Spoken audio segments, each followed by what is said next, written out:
guys अहिले भेटौँ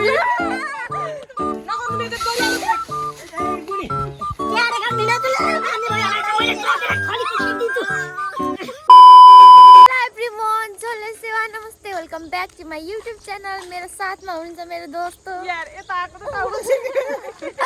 हेर्नुहोस् अब हामीहरू सुटिङ गर्न जाँदैछौँ बिहान बिहान यस्तो घाम लागेछ तर के गर्नु अब हामी काली हुने दिन आइसकेको छ त्यही भएर हामीलाई बानी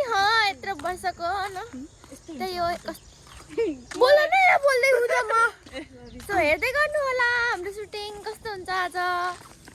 ल गाइस अहिले भेटौँ हाला जस्तो गर्छ भाइ तो हमारा घर ऐसा हो गया हाय गाइस हाम्रो शूटिङ लोकेसन चाहिँ हेर्नुस् हाम्रो घर पुरै लङ टाइम पछि नै आइम न तँलाई हेरेर गुकिसलिस यस्तो भएछ हाम्रो घर हेर्नु न ए भगवान कहाँ गयो बुटाहरू सबै ट्र्याक्टरको टाइम हाय गाइस शूटिङमा छ आज यो चामलले अझै छोडेको छैन हामीहरूलाई जाम आन्टी हामी सुटिङमा आइसक्यौँ ल जाम हाम्रो घर के भयो दोस्तो घर छ्याङ्गै भएछ यो चप्पलले भयो हाय रुपा हाय हेलो अब त के भन्छ रे हावा पनि आउन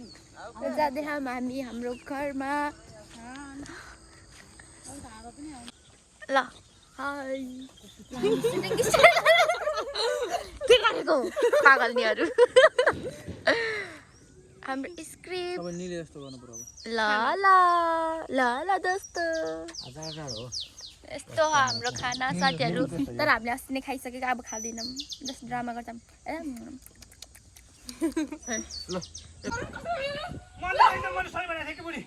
साच्चै हो के कस्तो भयो के बुढी नरिजा बुढी ए यहाँ त चामलै भेजेछ हाम्रो भ्याइयो वान टेक भइलायो त्यहाँ गरेको सुटिङ त लिन पाएन किनकि हामीहरू सबै सुटिङमा थियौँ अब हामीहरू सबै बसेछौँ थाकेर गाइस सागदाहरूको र मन्साको सुटिङ हुँदै हाम्रो चाहिँ सकिएर हामी यसरी बसेँ अब हामी एकछिन हेर्छौँ अनि त्यसपछि टिकटक बनाउँछौँ अनि घरतिर जान्छौँ आजको लागि साथीहरू उयो गेटअप चेन्ज भइसक्यो मैले मन्त्र एकदम सही भनेको छु के पकेटे जाऊ भाइ बेइज्जत गराएर सुन न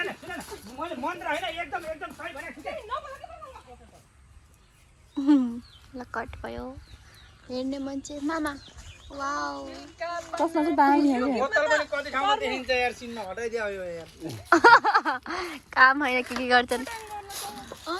बच्चा स्थान बुढा भइसक्यो छोराछोरी पाइसक्यो छोरी कहाँ देख्यौ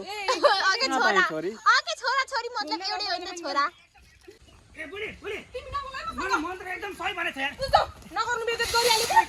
ए बुढी हैन हुन पर्दैन अहिले आउँछ बुढी सुन न मन्त्र एकदम सही छ यार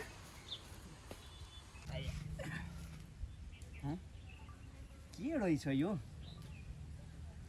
भोक लागेको बेला खाना पर्यो रुक मान्छेहरु देखाइदिनु के हो यो भित्र पेसो जाऊ जान माना जाऊ न जाऊ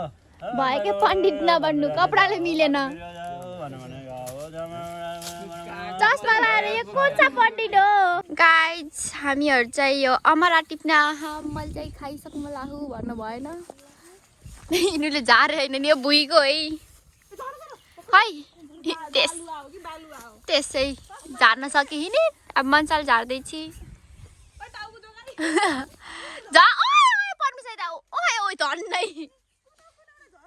भाइ के झर्दिन यिनीहरूले झराल्दैनन् साथीहरू यही भुइँकोले चित्त बुझाउनु पर्छ झरेछ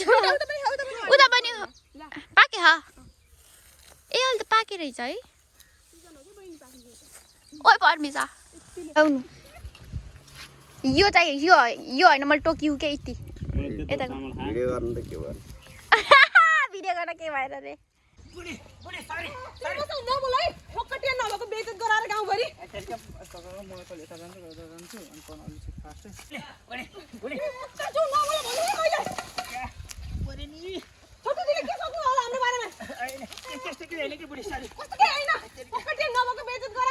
मन्त्र मैले सही भनेको थिएँ कि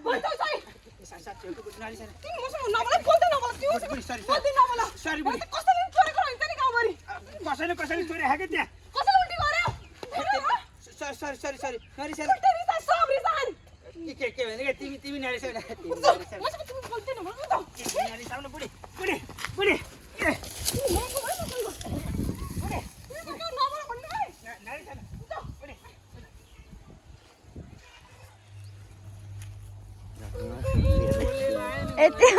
कति चोले लायो है त्यहाँ सुरुमा आएको त काटेन खै ऊ जोले लायो ल्याउनलाई मात्रै हो मैले भात पनि आयो गाइज मामाले खाने रे के को तरकारी हैछ सिन्की आलु हैछ क्या ल यहाँ चाहिँ मैले मामाको चस्मा लगाएको छु गाइज तै चस्मा यो अलि यो उठेरै छ अब यहाँ सुटिङ गर्दै हुनुहुन्छ भात खाने सुटिङ अन गर्यौ मेरो भाइले चोर्न सक्दैन मेरो भाइले आफ्नो भान्जा फोन चोर्न सक्दैन गर्न ल हैन त्यसपछि ल आऊ अहिले मैले स्टेटस गरेछु नहुन है तिमी पछाडिबाटै आउनुपर्छ यार ल एक्सन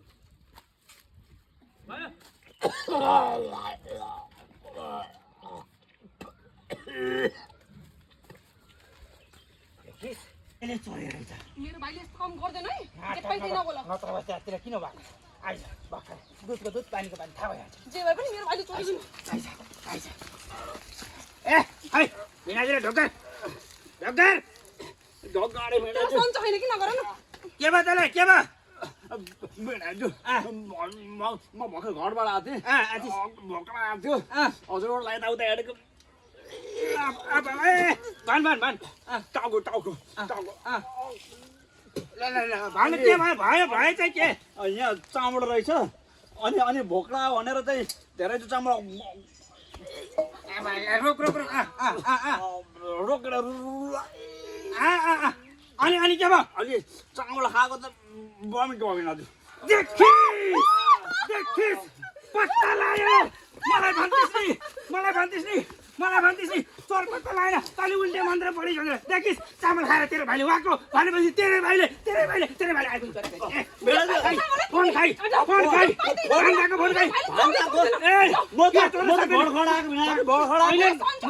नचोरे भाइ कसरी भएको यहाँ त्यसले आफै भनेन तैँले आफै भन्नुहोस् त चामल खाएर वाको होइन चामल खाएर वाको देखिस् यसले वाको तैँले आफ्नो भाइलाई बताउनु खोजिस् नाटक नगर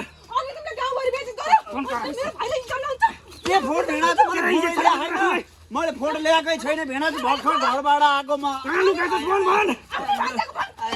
किन चल्दैन तैँले आफ्नै बुढाको खुन चुसिस् यसले आफूले भान्साको मोबाइल चोर्न सक्दैन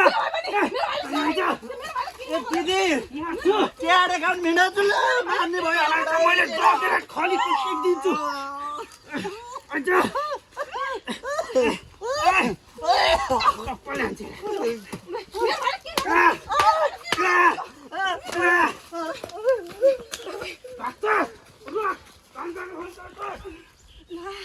चामल खाना बित्तिकै भमिट गऱ्यो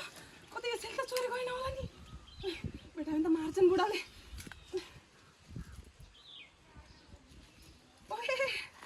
खत्तम म त डायलग बिर्सेँ ल गाइज हामीहरूको सुटिङ सक्यो आजलाई अब हामीहरू घर जान्छौँ अब यहाँ चाहिँ लास्टै गर्मी बढिसकेको छ अब हामीहरू कालै हुन्छौँ साथीहरू त्यही हो सो